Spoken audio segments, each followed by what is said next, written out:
GGRC. Hey everybody, and welcome to another episode of Checking In with RC here on GGRC. Obviously, I'm RC, and for some reason, Sushi is not joining us today. But regardless, if you haven't seen my Checking In videos, this is basically just a video where I can put up once a month that kind of talks about what I'm going to be doing on the channel, what I've done on the channel over the past month, and maybe some of the games that I've been playing too. So hey, let's jump right into some of the games I've been playing.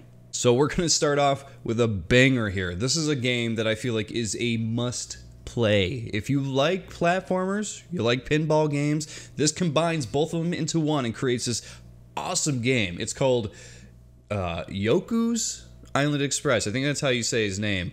But I feel like Island Express is a good game. Like, the Island Express is probably a brand that they could put together. Yoku, I don't know. Maybe they could have gave him a little bit of more friendly name. I'm not sure. I don't know. It's every time I look at it, I always think Goku from Dragon Ball Z. Not that the name isn't friendly, but it's just like I always second guess myself because I think of whatever. My brain goes sideways. Regardless, Yoku's Island Express, excellent game.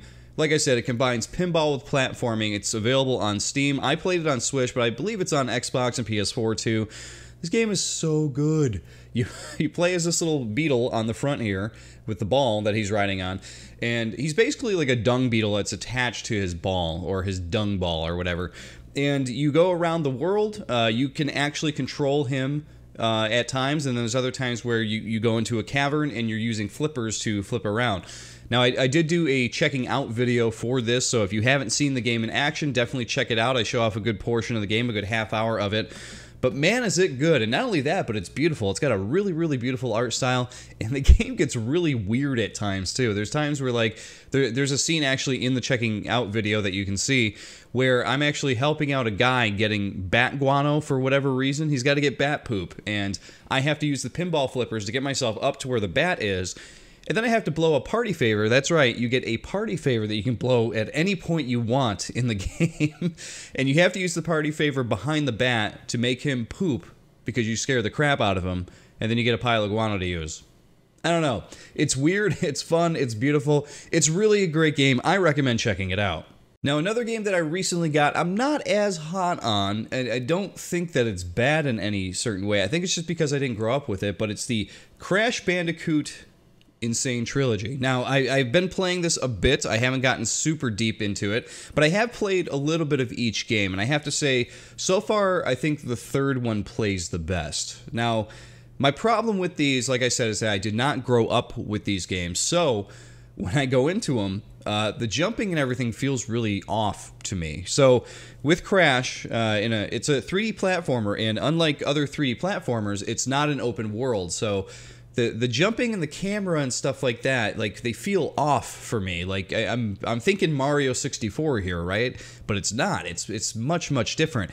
And you're going in a linear direction the whole time down a path. So, you know, the whole time you're jumping and you're trying to jump over these pits, whether you're coming towards the camera or going away from the camera. And sometimes I don't judge the jumps very well, and sometimes I'll die in the same pit like 3 or 4 times in a row, and it's really frustrating. So part of it is I don't know whether it's because I didn't grow up with this game, or maybe it's because, you know, the game mechanics are a little outdated. I'm not really sure. I know a lot of other people are enjoying it. I'm definitely going to put more time into it to, you know, get more settled with it. But so far, like, I'm kind of lukewarm on it. And like I said, I think I'll definitely play more of Crash 3, but we'll see what happens with Crash 1 and 2. Now, another game that I unfortunately don't have a box for because it was a digital game here on PC was Gears of War 4. Now, they announced that Gears 5 is going to be coming out pretty soon, probably next year. I don't know, maybe the year after. I don't know. I'm assuming it's 2019. But regardless, they announced it at E3. They showed off a trailer. And when I saw the story trailer, it made me really interested in the series again. I had played through Gears 1, I played through Gears 2, really enjoyed it, and I played through just a couple levels of Gears 3, and at that point I had reached like this burnout point of like, okay, this is another Gears game. So I actually played through Gears of War 4 over the past few weeks because Microsoft had a great deal. Right after E3, they had this Game Pass thing for $1. They had it for $1 for a month, and they have access to a bunch of their games. On PC, there's not as many. You pretty much have Sea of Thieves, you have Gears of War 4, you have State of Decay 2, which I will be checking out after this. But, you know, they don't have as many on PC, even though it's really cool that you can pay $1 to play through these. So I paid $1 and I'm like, okay, I'm going to play through Gears of War 4 here just to see what I think of it. And I got into it. And I gotta say, the first half of it, I was just super enjoying it. I was like having this, you know, just nostalgia trip from Xbox 360 from years and years ago. So I was having a lot of fun with it. And then they introduced this creature called the Snatcher, I believe it's called. It's this creature that comes out. It's got 4 legs. It's huge. It's got a big tail that shoots, you know, spikes out at you. But what happens is that it knocks somebody down, and if you're down and you're crawling and you're waiting for a teammate to pick you up or bring you back up, you know, heal you, the thing runs up to you and it opens its chest and pulls you in, sort of like this big alien thing, you know, like it plans to take you in its chest back to its hive so that way it can harvest your body to bring, you know, other, you know, locust creatures back to life or whatever. So pretty frightening, right? But the most frightening thing about it is the fact that if you are the one who's captured in that thing, you more than likely are not going to get out of it. So I got really, really frustrated anytime one of these would show up on screen because I felt like I would always get captured somehow, because if you go down, that thing is just grabbing you. Like, I would say 20 to 25% of the time, one of your teammates would get to you in time and bring you back up. But if the Snatcher gets you, the AI, your teammates are so stupid that they're not going to bust you out of this thing. Because the technique is, once it captures you, you have to shoot its stomach to, like, make it, you know, make you burst out of it and come back to life and be able to fight again. Now, if your teammates get into it, obviously you know, like, okay, I got to save my teammate, so you're shooting them in the chest. But if you get captured, I've seen my teammates kind of just sit there and they're running around and they don't know what to do. And then all of a sudden, like, the Snatcher runs away and then it says, you have died, and you got to start the whole fight over again. And I was getting really frustrated with this. I don't know what was up with the AI, why it wasn't knowing what to do in this situation, but I was getting pretty pissed off at it, I got to be honest.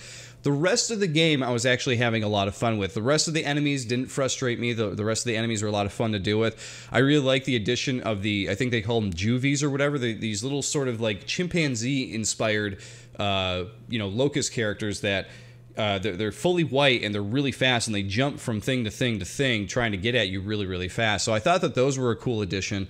They also added like a smaller version of the Snatcher, which are, I forget what they call them, pouncers or something like that, but they jump from cover to cover. So if you're actually behind a piece of cover and they jump to that cover, it'll actually knock you back. So I thought that that was pretty clever too. But those damn Snatchers, those are the only thing in the game. Like, I think that they're a great design. I think they're a cool idea, but they really, really pissed me off because your teammates have no idea how to deal with them. So I've actually finished Gears of War 4, and what I can say is I've actually had a really, really good time with it. But I will also say that there was a day where I got killed by the Snatcher 2 or 3 times in a row, and I literally put my controller down and said, I don't have time for this. And I left the game, and I didn't go back to it for 2 or 3 days. So that's where I was. I was like at the end. I think it was Act 4, Chapter 3 or something like that, Chapter 4. I was like really close to the end of the game. I only had like another hour and a half left in it. And I was just like, I don't have time for this. I hate that Snatcher thing. It's my big, you know, we'll say critique on the game, I guess, is that thing just is super unfair if you get captured. I don't know if your teammates are actually smarter when, you know, you're playing on a harder difficulty. I just played on normal the whole time. But, man, that almost ruined my experience, I gotta be quite honest. But the rest of the game, actually, it was a lot of fun to revisit the Gears of War universe. And I could say right now I'm actually looking forward to playing through 5, as long as the Snatchers aren't going to be there. Now, another game that I played through this week on Steam is What Remains of Edith Finch. Now, this is a game that came out last year, and what I heard about it was that it was a really good, you know, walking simulator type story game, right? And this looked really appealing to me, but at the time, like, I had so many games, and I saw that it was still $20, and I was like, well, it's $20 for a 2-hour game, I'm not sure yet, right? So I waited until the summer Steam sale this year, because I really wanted to check it out, and I paid $10 for it. I was like, okay, that's like movie ticket price, 2 hours, whatever, let's check it out. So I get in there, and I play it, and I am absolutely blown away by this game in terms of storytelling. Now, I am not usually a story guy. I like gameplay. I'm usually the guy that's like, man, gameplay is king. If the game is fun, I'm gonna love it. That's just all there is to it, right? But this time they told a story that was really, really appealing to me. So I'm a big fan of the Twilight Zone. I'm a big fan of creepy stories. You know, I really like those books from when I was a kid. I forget the author, but the books that were, you know, black and white, and they had all the like 100 stories within them that were illustrated and everything like that, and they were all creepy, crawly stories. I love that stuff. Absolutely love it. And this is like that. This is basically telling the story of Edith Finch and the Finches, her whole family, her whole lineage, and what happens to them. They all have these weird, unfortunate things happen to them in life. And because all of them have this great imagination, they're all great at telling stories, that they're all told very uniquely. Every story is different from another one.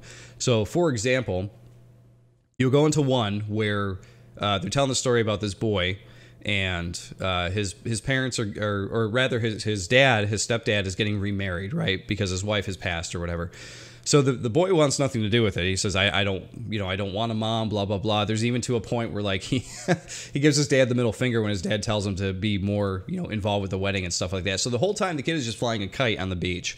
And while he's flying a kite on the beach, the words to the story, because what they do is while you're playing, someone narrates the story, the words appear on screen. He's using a kite, and the kite can actually swoop into the words and reveal them, and then swoop into the words and erase them. And the way they have this work out is really, really cool. And then at some point, like, the wedding goes awry, and the kite is, like, picking up all these chairs and these tables and stuff from the wedding, and you're crashing into this tent that they're supposed to be partying in and everything. All the while, like, the letters are showing up all crazy and everything. And it's just really, really well done. Like, it's just, it feels like everything that you're doing within the story, every interaction that you have within the story, whatever, has something to do with what's going on screen. Actually, my favorite one, and I don't want to spoil too much for you guys because it's not a long game as it is, but my favorite one features you walking through comic book pages. And so what the comic book will actually move, and you'll move into a panel, and then you'll do something within that panel, all in first person, by the way. This game is all first person. And so, like, let's say, for example, in that panel, you had to, find somebody. So you go up these stairs or down these stairs or whatever, and you turn around, you find the person, and then it moves on to the next panel, and you do something in that. And the way that's told and everything is just, like, so clever. So I definitely recommend this game. I don't know that I would recommend it at 20 bucks because it's only 2 hours long.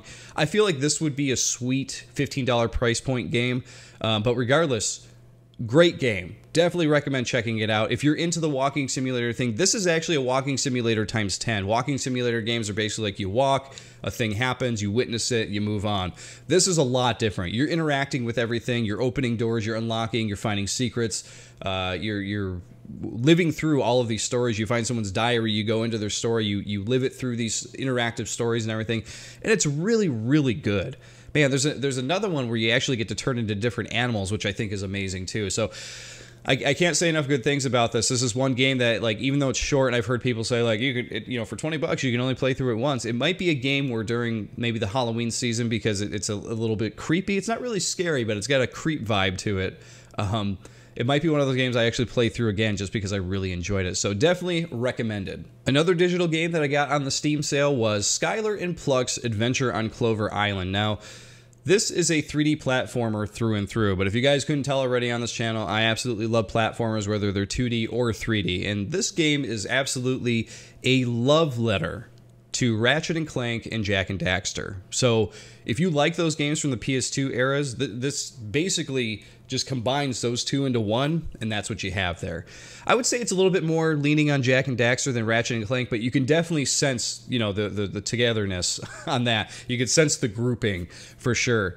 The biggest difference is that, with Ratchet and Clank, you get all these great weapons that you get to keep upgrading over and over again until they hit their max level.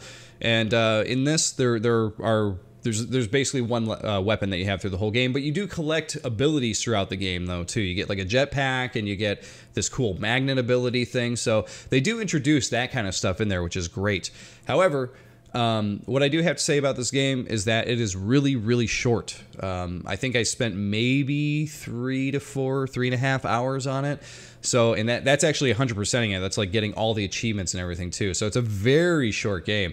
So I wish that they had the chance to actually add maybe like 3 more worlds in there, because when you get in there, you have the main hub world, which there are, things to do in it, but then there's 3 main worlds. So what you do in it is you play as this cat, and this cat was for some odd reason captured captured, and then they gave her like cyborg arms and stuff like that. I don't know why. But then she wakes up, and she is escaping from this place where they were doing weird Mangala bullshit to her, right? So she gets out, and she's on this island, and she escapes, and she ends up finding this bird named Plux. Now, Skylar's the name of the cat, so you have Skylar and Plux, and they work together, cat and a bird.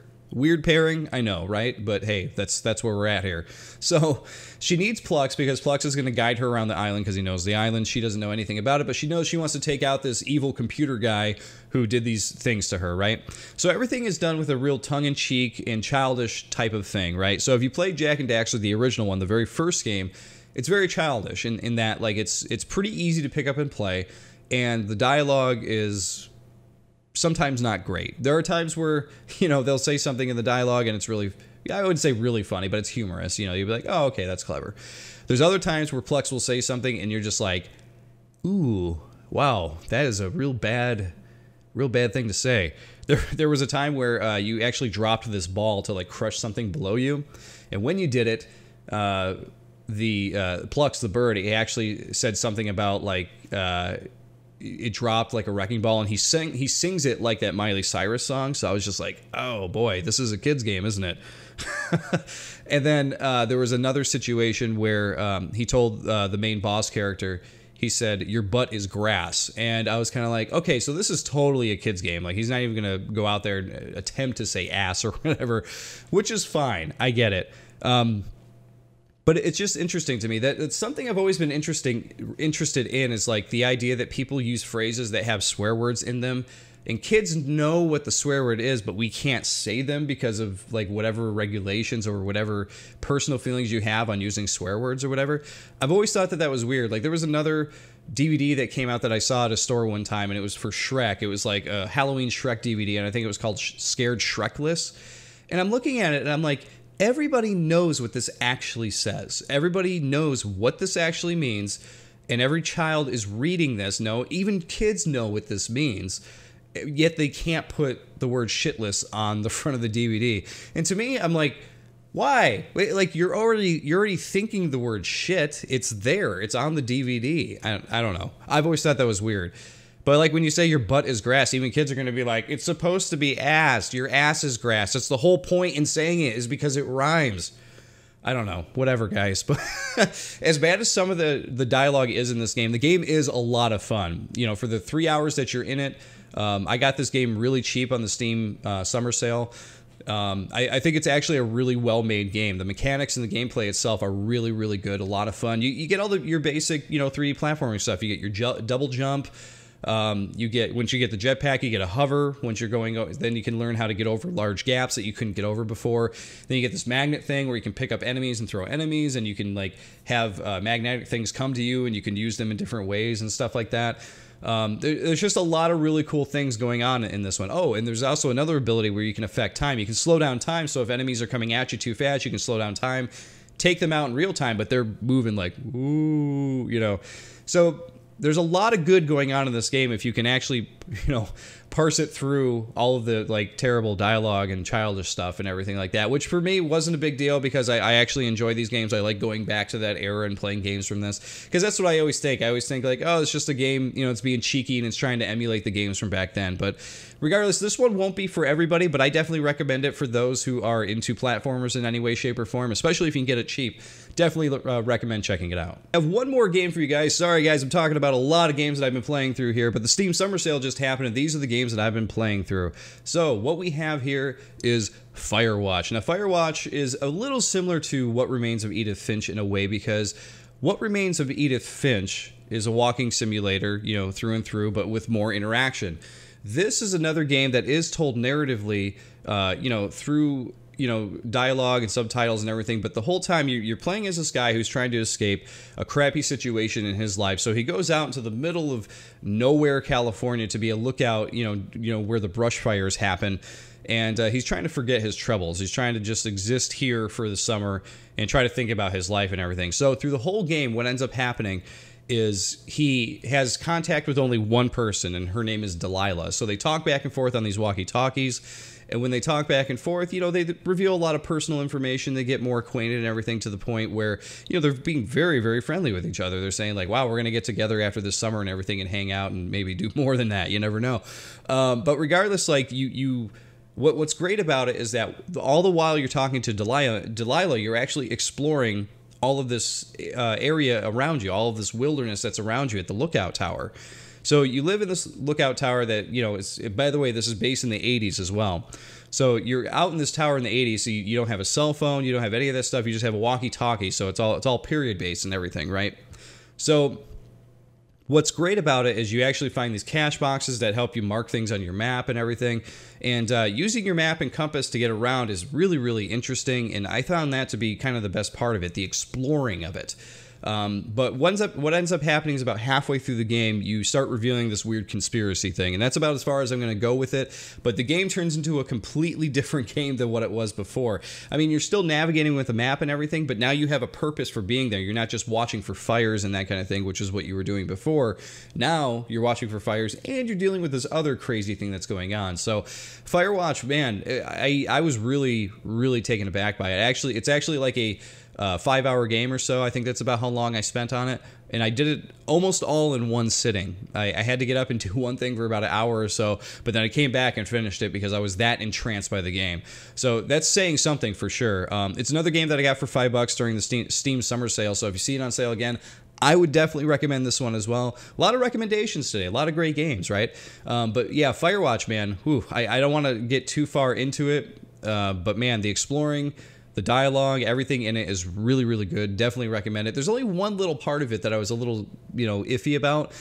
While the dialogue and the conversations and everything in it are really well written, I think that there are some instances where they're using more common contemporary terminology, like stuff that's come into existence within our lifetime, or no, shouldn't say our lifetime, our consciousness within the past 20 years maybe, that they probably wouldn't have said in the 70s or 80s, because you actually start the game in the 70s talking to a different character. And I think there was a line that they said where the guy was like, "Did you just burn me?" And I was like, the word burn, when you said like, "Ooh, burn, that guy burned you," or whatever, I remember it from like the 90s, but did people say that in the 70s? I could be wrong, but that doesn't sound like terminology they used in the 70s, you know, but like I said, I could be wrong. That's the only thing that I was slightly questioning when I was reading it. I'm like, it's supposed to be 1976 or 5 or whatever it is, and they're like, "Was that a burn?" And I'm like, don't know that they would have said that, but unless it was Disco Inferno, I don't know. Regardless, guys, great game, Firewatch. Check it out.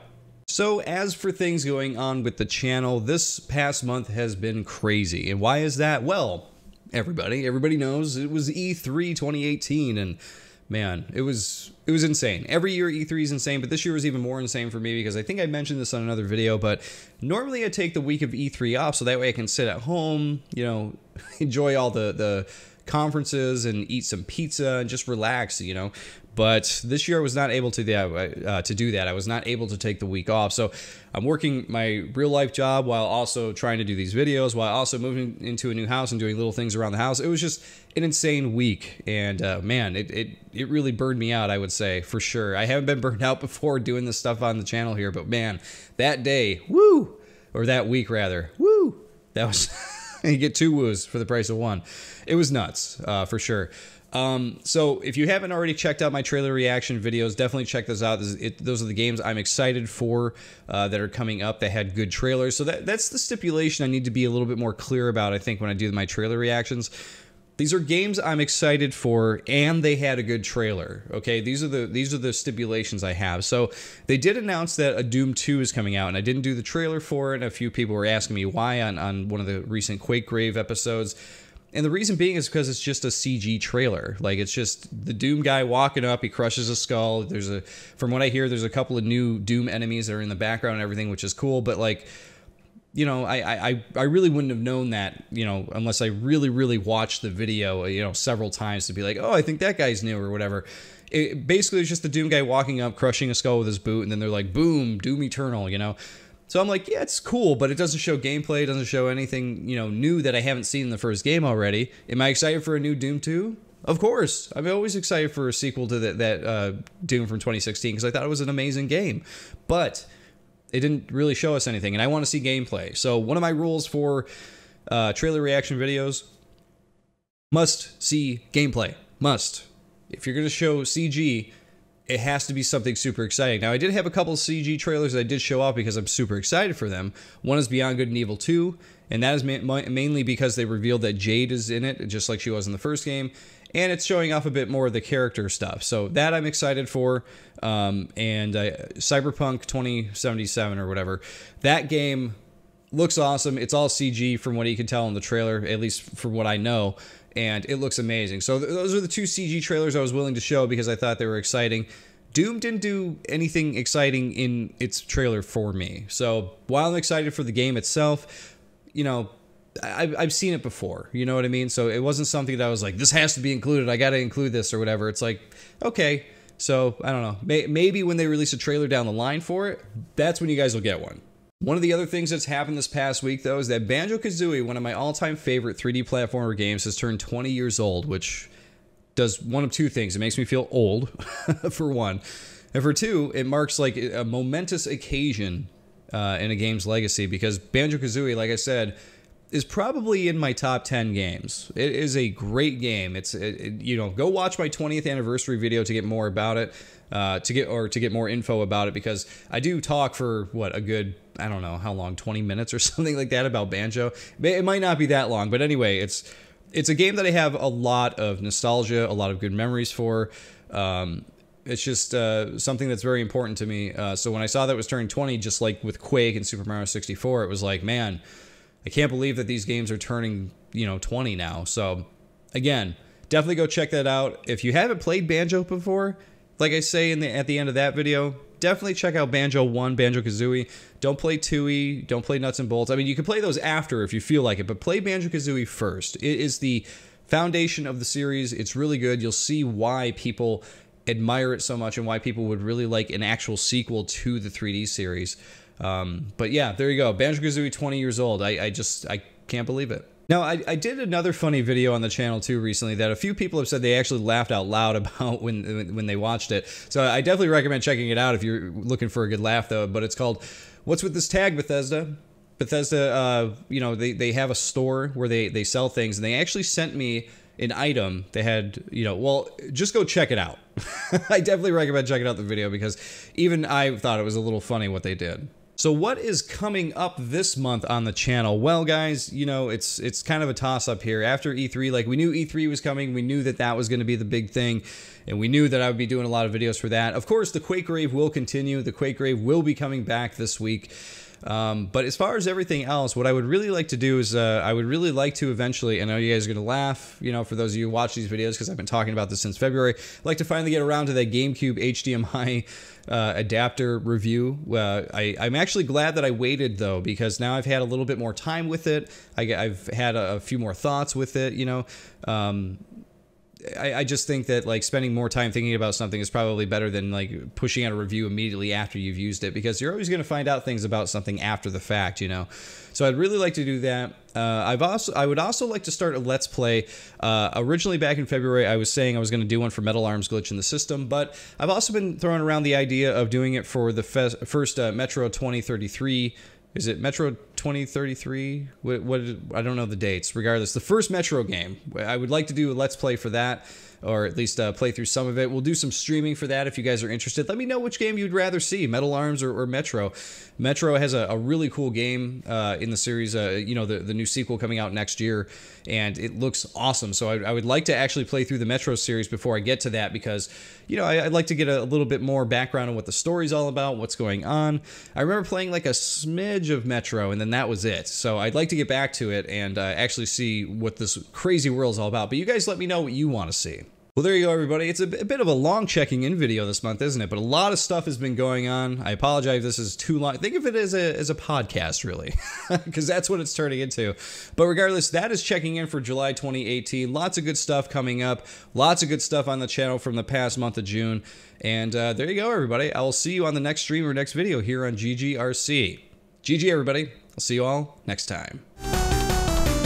GGRC.